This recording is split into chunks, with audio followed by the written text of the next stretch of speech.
Aku hanya memikirkan satu peraturan penting. Kenapa kau lakukan hari ini kalau kau bisa melakukannya besok?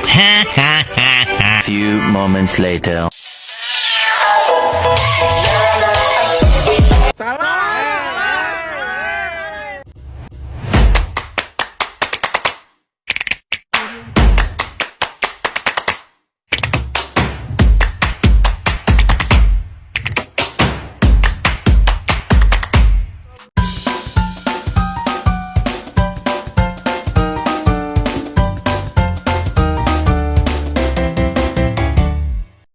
Assalamualaikum warahmatullahi wabarakatuh.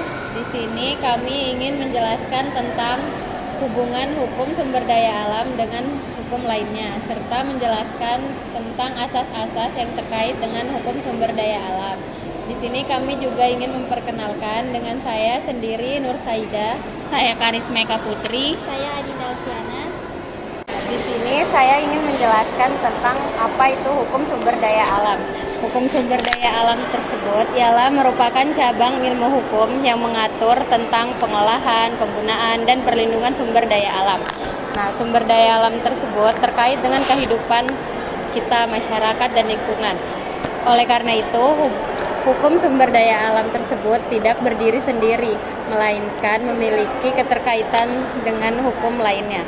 Selanjutnya saya akan menjelaskan hubungan antara sumber daya alam dan hukum lainnya. Yang pertama, hukum tata ruang. Pengelolaan sumber daya alam harus memperhatikan tata ruang wilayah agar tidak terjadi konflik, pemanfaatan, dan kerusakan lingkungan. Kedua, hukum lingkungan. Hukum lingkungan mengatur upaya perlindungan dan pengelolaan lingkungan hidup, termasuk di dalamnya sumber daya alam. Yang ketiga, hukum pertambangan. Mengatur kegiatan pertambangan mineral dan batu bara, termasuk aspek lingkungan yang berada di sekitarnya. Yang keempat, hukum kehutanan. Mengatur pengelolaan hutan, baik hutan produksi dan hutan lindung. Yang kelima, hukum perikanan. Mengatur pengelolaan sumber daya perikanan dan lingkungan perairan. Yang keenam, hukum agraria. Mengatur tentang hak atas tanah dan pengelolaan sumber daya alam yang berkaitan dengan tanah.